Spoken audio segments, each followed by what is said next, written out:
কংগ্ৰেছ দলৰ সংখ্যালঘু নেতাই মুখত তলা লগাই আছে। সেইকাৰণে উচ্ছেদক লৈ মাত নামাতে। সমাগত ২৬ৰ বিধানসভা নিৰ্বাচন জ্যেষ্ঠ ৰাজনৈতিক প্ৰাক্তন বিধায়ক আব্দুল আজিজৰ বিস্ফোৰক মন্তব্য। আগন্তুক ২৬ৰ নিৰ্বাচন সংখ্যালঘু অব্যাহত থকা সংখ্যালঘু অধ্যুষিত থকা আৰু ব্ৰহ্মপুত্ৰ বিলিত থকা সমষ্টিসমূহত আগন্তুক ২৬ৰ নিৰ্বাচন সংখ্যালঘু অধ্যুষিত থকা আৰু ব্ৰহ্মপুত্ৰ বিলিত থকা সমষ্টিসমূহ মূল যুঁজ হ'ব অগপ আৰু AIUDFৰ মাজত। কংগ্ৰেছৰ মুখত তলা লগাইছে বৰ্তমান চলি থকা উচ্ছেদ সম্বন্ধে মাত নামাতে। এবাৰ ৭০% সংখ্যালঘু ৰাইজে কংগ্ৰেছ বৰ্জন কৰিব। কংগ্ৰেছৰ আচল চৰিত্ৰ ৰাইজে গম পাইছে। উজনি অসমত কংগ্ৰেছৰ স্থিতি ভাল নহয়। গৌৰৱ গগৈ আগন্তুক ২৬ৰ নিৰ্বাচন ছেমি ফাইনেল বুলি কৈছিল বুলি কটাক্ষ প্ৰাক্তন বিধায়ক আব্দুল আজিজৰ। বিশেষকৈ মই ব্ৰহ্মপুত্ৰ উপত্যকাত যিটো দেখি আছো আজিৰ ডেটত যে অসমৰ যিকেইটা সংখ্যালঘু অধ্যুষিত সমষ্টি আছে এই সমষ্টিবিলাকত AIUDF অগপ এই দুটাৰ ভিতৰত কণ্টেষ্ট জোৰদাৰ হ'ব আৰু কংগ্ৰেছও থাকিবই। হ'লেও অসমত যিটো উচ্ছেদ হৈ আছে এই উচ্ছেদ সম্পৰ্কে সকলো মানুহৰ এটা জ্ঞান হৈছে যে কংগ্ৰেছৰ মুখত তালা লগাইছেতো, সেইকাৰণে আগন্তুক নিৰ্বাচনত যদি AIUDF ভাল কেণ্ডিডেট প্ৰজেক্ট কৰে, ভাল কেণ্ডিডেট প্ৰজেক্ট কৰে আৰু AGPও যদি সংখ্যালঘু এলেকাৰ মুছলিম অধ্যুষিত অঞ্চলবিলাকত যদি শক্তিশালী কেণ্ডিডেট প্ৰজেক্ট কৰে, মূল যুঁজটো কিন্তু AGP আৰু AIUDFৰ মাজত থোৱাৰ মই সম্ভাৱনা দেখি আছো। যিহেতু AIUDFৰ MLA বিলাকে আজি উচ্ছেদ সম্পৰ্কে বিভিন্ন সমস্যা সম্পৰ্কে AIUDFৰ MLA বিলাকে মাত মাতি আছে।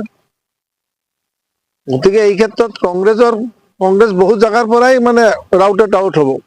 কংগ্ৰেছক বহুত জাগাতে মানে ভোট নিদিব। বিশেষকৈ মিয়া মুছলমানে এতিয়া সিদ্ধান্তই লৈ ল'ব যে কংগ্ৰেছক আমি অহা নিৰ্বাচনত ভোট নিদিওঁ। উজনিত কংগ্ৰেছ নে বিজেপি কাৰ স্থিতি শক্তিশালী বুলি আপুনি ভাবে? চাওক, মিত্ৰজোঁটতো উজনিত এতিয়া শক্তিশালী আছে আৰু মিত্ৰজোঁট আৰু শক্তিশালী কৰিছে এই তৰুণ গগৈৰ ল'ৰা গৌৰৱ গগৈ কংগ্ৰেছ সভাপতি হোৱাৰ পিছত যেতিয়া ষ্টেটমেণ্ট দিছে যে মোৰ অহা 2026 মোৰ semi final. What does it mean? এজন কংগ্ৰেছ সভাপতিয়ে আগন্তুক 2026 নিৰ্বাচনটো যদি ছেমি ফাইনেল বুলি কয় তেনেহ'লে অসমৰ ভোটাৰসকলে কি কথাটো চিন্তা কৰিব? সেইটো সংখ্যালঘুই হওক সংখ্যাগুৰুই হওক, কি চিন্তা কৰিব? গতিকে মোৰ দৃষ্টিভংগীত মই যিটো বুজি আছো যে মিত্ৰজোঁটৰ প্ৰাৰ্থীবিলাক যদি অগপ আৰু কংগ্ৰেছ বিজেপি মিত্ৰজোঁট থাকে, শুনি আছো অগপ 50টা চিটত খেলিব। যদি সিহঁতৰ জোঁট ভাঙি যায় পৰিস্থিতি বেলেগ হ'ব। আৰু যদি জোঁট থাকে তেনেহ'লে উজনি অসমততো আৰু AIUDF নাই, তাত কংগ্ৰেছৰ লগতেই আমাৰ মিত্ৰজোঁটৰ প্ৰাৰ্থীবিলাকৰ ফাইট হ'ব। আৰু আজিৰ ডেটত 30 চন হ'লেতো অধিকাংশ চিট বিজেপিৰ পোৱাৰ সম্ভাৱনা আছে।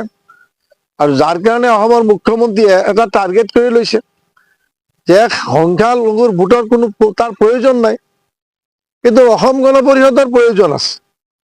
কাৰণ বিজেপিত কোনোদিনো ইয়াত MLA হোৱা নাই, কোনোদিনো হোৱা নাই, বিজেপিৰ নামত হোৱাৰ আশাও নাই।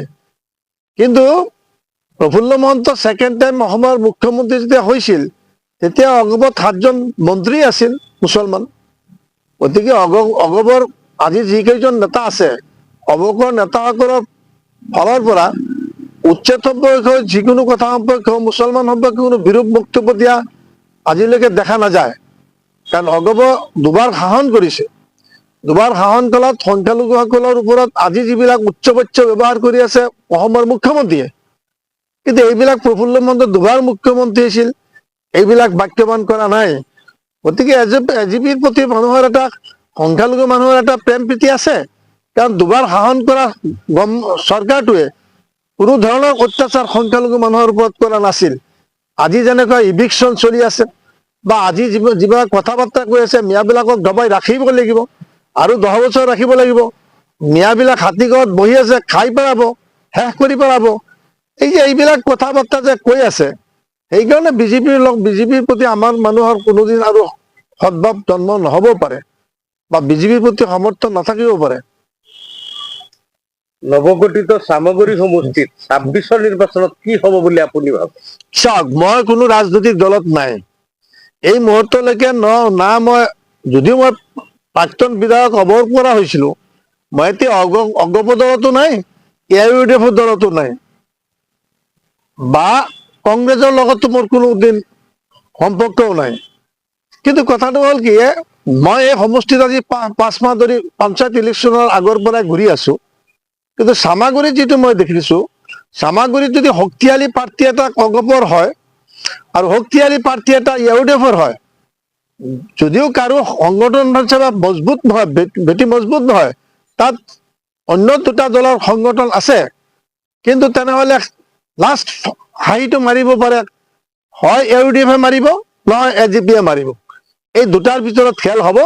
আৰু কংগ্ৰেছৰ একো নহয়, কাৰণ এই ৰাতুল কলিতা ৰকিবুলৰ সন্মুখত যদি ষ্টেটমেণ্ট দিছিল, নগাঁও জিলাত বা চামাগুৰিত মানে উচ্ছেদ কৰিবলৈ সাহস নকৰে আমাৰ মুখ্যমন্ত্ৰীয়ে। এতিয়া দেখা যায় যি অৱস্থাৰ সৃষ্টি হৈছে, মছজিদ মাদ্ৰাছাবিলাকো চব ভাঙিব। গতিকে ইয়াৰ জবাব দিব লাগিব অহা নিৰ্বাচনত। গতিকে ৰকিবুল হুছেইনৰ ল'ৰা হওক, আৰু ৰকিবুল হুছেইন নিজে উঠি চাওক না, অহাবাৰ তঞ্জিল হুছেইন বাদ দিয়ক, ৰকিবুল হুছেইন নিজে উঠি চাওক। অন্তত মিয়া মুছলমান মানুহে মানে UDFক ভোট দিব পাৰে বা AGPক ভোট দিব পাৰে, কিন্তু 75% মুছলমানে কিন্তু মানে they are not get ready to vote on behalf of Congress I. Congress আইক মানে ভোট দিয়াৰ কাৰণে প্ৰস্তুত নহয়। আৰু মূল যুঁজটো দুটা পাৰ্টিৰ ভিতৰত হ'ব এই মুহূৰ্তলৈকে, আৰু 4 মাহ দেৰি আছে।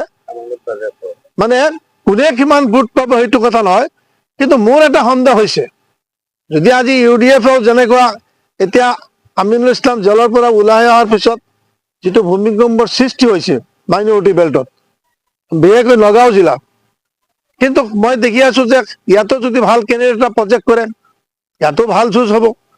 আৰু এনেকুৱা আছে, সমষ্টিত কি কংগ্ৰেছ ধূলিসাৎ হ'ব নেকি আগন্তুক? না আগন্তুক 26ত অন্য পাৰ্টিৰ কথা মই নকওঁ, কিন্তু চামাগুৰিত কংগ্ৰেছ ধূলিসাৎ হ'ব। মানে কংগ্ৰেছৰ মানে আপোনাৰ চিকিউৰিটি মানি বাজেয়াপ্ত পাৰে, যিয়ে কেণ্ডিডেট হওক, যিয়ে ৰতি মহাৰথী হওক। কাৰণ এতিয়া যি মানুহৰ বিপদটো হৈছে, এই বিপদটো কোনে সৃষ্টি কৰিছে? এই বিপদটোতো ৰকিবুল হুছেইনে সৃষ্টি কৰিছে। এতিয়া নগাঁৱত উচ্ছেদ হোৱাৰ কথাই নাছিল, আৰু তাৰ সন্মুখত ৰাতুল কলিতাই কৈ ক'লে সাহস নাই অসমৰ মুখ্যমন্ত্ৰীৰ যে ৰকিবুল হুছেইনৰ সমষ্টিত উচ্ছেদ কৰিব। এই যে আমাৰ এতিয়া ব্লকৰ ওচৰত যে উচ্ছেদটো হৈছে, এতিয়া বেলুগুৰিত যে উচ্ছেদটো হ'ব 15 তাৰিখৰ পিছত, 16 তাৰিখৰ পিছত, তেতিয়া এই মানুহখিনি এনেই বহি থাকিব নেকি? বিপ্লৱ হ'বতো, প্ৰচেছন ওলাব, হাজাৰ হাজাৰ মানুহ ৰাজপথত ওলাই আহিব ৰকিবুলৰ বিৰুদ্ধে, কংগ্ৰেছৰ বিৰুদ্ধে। অন্য সমষ্টি নহলেও চামাগুৰি সমষ্টিত প্ৰচেছন ওলাব, আৰু তাৰ কাৰণে ৰকিবুল হুছেইন ৰেডি থাকক। কাক প্ৰাৰ্থী দিব কংগ্ৰেছে, this is not our concern. কিন্তু আমি কংগ্ৰেছৰ বিৰুদ্ধে, এনেকুৱা আছে যে AGPৰ মুছলমান, BJPৰ মুছলমান, UDFৰ মুছলমান চব ঐক্যবদ্ধ হৈ যাব পাৰে এই চামাগুৰিত। আৰু এই সমষ্টি কিমানবাৰ সিহঁতক লিজত দিব? ৰকিবুলৰ বাবা খাইছে 2 বাৰ, সি খাইছে 25 বছৰ।